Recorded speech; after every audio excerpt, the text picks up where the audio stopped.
What's going on, guys? Gonna come to you with a little bit of an informative video. So I was watching my one of my good buddies, Big Trucker B. He made a video about this subject recently.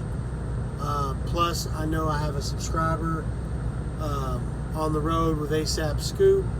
He's his channel's down in the comment or down in the description below. So what I'm going to talk about today is flatbed. Things to know before you get into flatbed.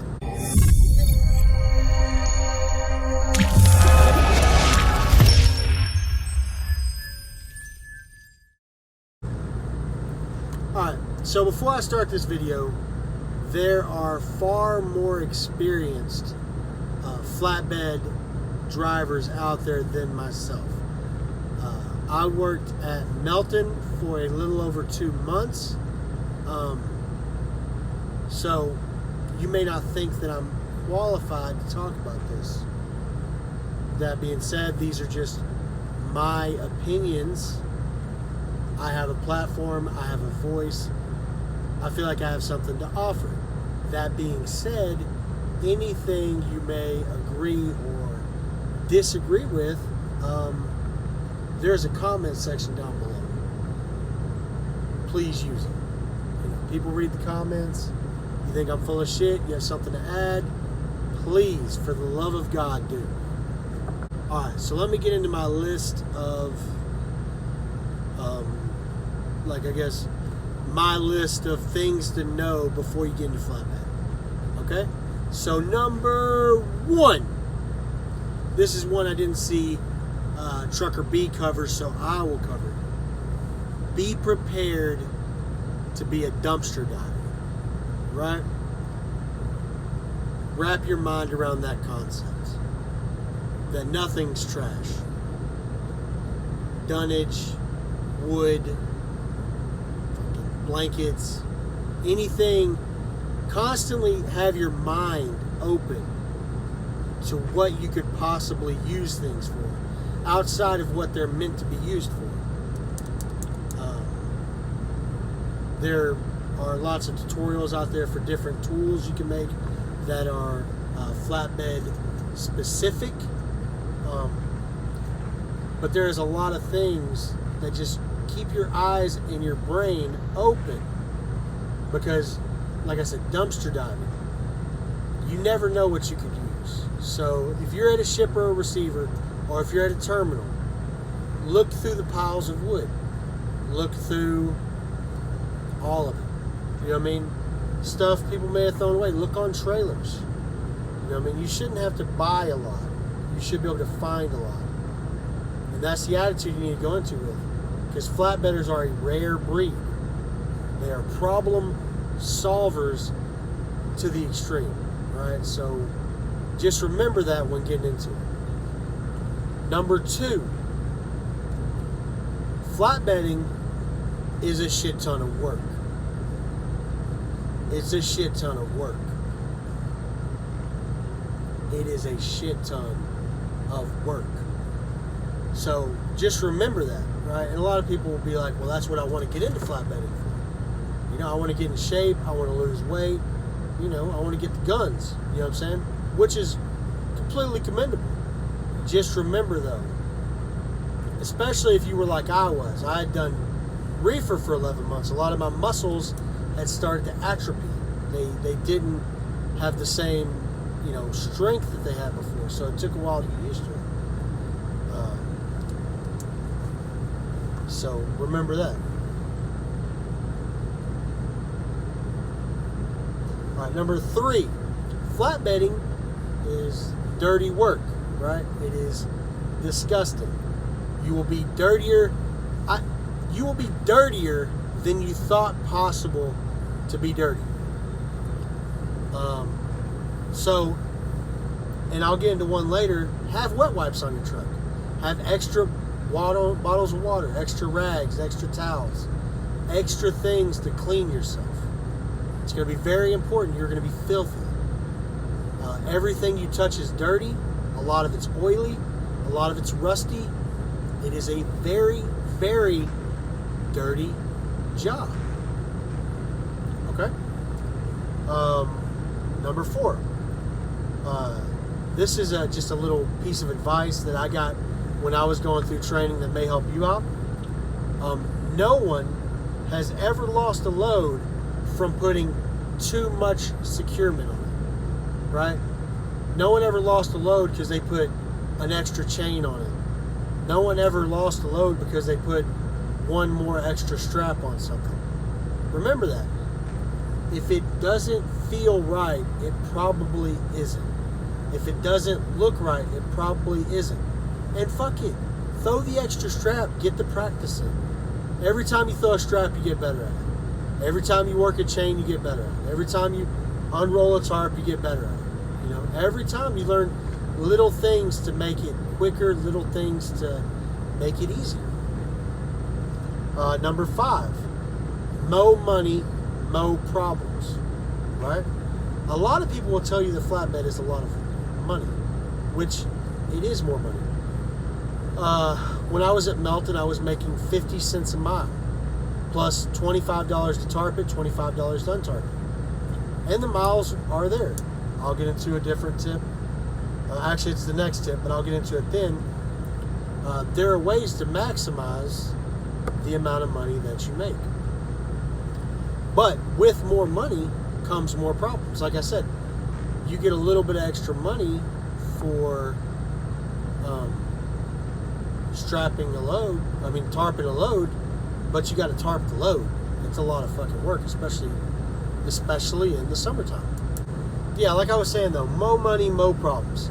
It is more money, but it is also a lot more work. It is a lot more stress because you will constantly, at least at first, you will always be sore. You will always be dirty. Those are things you need to remember. Will you work out? Yes. Will you get in better shape? Most definitely. I lost good solid weight doing flatbed, but it fucking almost killed me. And you know, you get more money for less miles, but you're doing a lot more work. Number 6, some keys to success. This is just a big one, especially at Melton, because they set you up for it with a fridge in your truck, inverters and all that stuff. Sleep at the shippers and receivers. Okay? Sleep at the shippers and receivers. Does that make sense?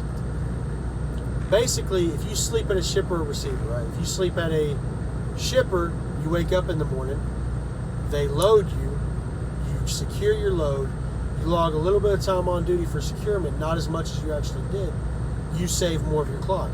Your clock is money. You would rather use your clock driving, making money, than you would tarping, strapping, all that getting loaded bullshit. So sleep there. Have them do the work, loading everything before you ever log some time for securement and get on the road. Don't waste your whole day because you slept at a truck stop 30 miles down the road and drove in the morning. Don't do it. Plus, you know, they might say a 10 o'clock appointment. You might sleep there overnight. They might wake you up and be like, hey man, I know it's a little early and your clock may not even be receptive. They're like, you want to pull over here? We'll get you loaded. You can get a tarp and everything. Then you get on the road. You're making money.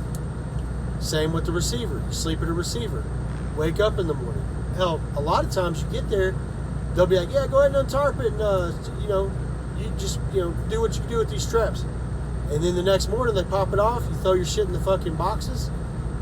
Head down the road. On to the next load. On to the next money. It's all about making money. All right. The 7th thing, I'm going to go back to this. Flatbedding is a lot of work. I keep saying it because it cannot be stressed enough. You're going to go into flatbed and you're going to think, yeah, it's a lot of work. I'm going to get in shape. I'm going to be fucking yoked out. And a lot of people do. A lot of people fall in love with it and do it forever. But initially, get your mindset ready that you are going to be doing some motherfucking work. Okay. Number 8. I'll give you a little piece of military advice. Embrace the suck. Right? Embrace it. What does that mean? things are terrible. You're dirty already. You might as well get more dirty. You know what I mean? Embrace it. It's going to happen anyway. Don't stress out over getting dirty. It's going to happen. Don't stress out over work. It's going to happen. Embrace it. That's what I think makes a lot of these flatbed guys successful at flatbed. That shit is just second nature to them. You know what I mean? They don't mind being filthy. They don't mind throwing straps. They don't mind rolling tarps. I mean, they do, but they don't. You know what I mean? That shit is just their life. So, if you're going to get into flatbed, make sure you want to be a flatbedder. I failed at that. All right, and the last thing I'm going to cover is weather. I got into flatbed at possibly the best, absolute best time to get into flatbed. Right? So, I got into flatbed, and best time to do it, it was like spring. Right? And I did it for 2 months. It started getting hot. I realized I didn't want to do it, and I quit. But that's the thing to remember. In the summertime, it is going to be hot as fuck. And in the wintertime, it's going to be cold as fuck. So you just got to remember that. Winter's cold, summer's hot. That's easy. You think. You know that, right? But just remember, in the wintertime, your tarps are going to be frozen. And that sucks. Not only are they going to be heavier, they're going to be harder to fold. They're going to be tight. They're going to be cold. They're going to be heavy. They're going to be hard to roll. In the summertime, they're easier to roll. Your tarps are. But it's fucking 100 degrees. You're going to be sweating your balls off if you're a guy. If you're a girl, you'll be sweating your lady balls off. So just remember that. The weather is a major factor in flatbed. Like I said, guys, I am not by any means an expert at flatbed. I'm never going to claim to be. I'm a quitter when it comes to flatbed. I hopped out first chance I got. There's no shame in my game. I didn't like it. I couldn't handle it. It was too much work. Wah, wah, wah. I know this video is getting kind of long, but there's one more thing I want to throw in here that can't be overstated about flatbedders. Some people call it hashtag flatbed gang, brotherhood, whatever. One thing you'll find doing flatbed is it's like a brotherhood.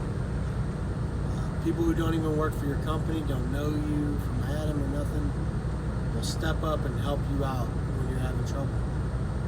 Happened a lot while I was out there. It was probably my favorite thing about being flatbed was the brotherhood of flatbed gang. No better way to put it. It was, had a dude help me roll up tarps. Didn't have to. Super hot outside. I told him thank you. He's like, don't worry about it. It's what we do. So I just want to put that in there about flatbedders. Most of them are pretty cool dudes. But these are just things I was thinking of. They've been covered in other videos. I figured I'm pretty good at talking. Let me get my spin on it. If you got any questions, comments, gripes, bitches, moans, complaints, leave them down in the comments. I see them all. I don't comment on them all.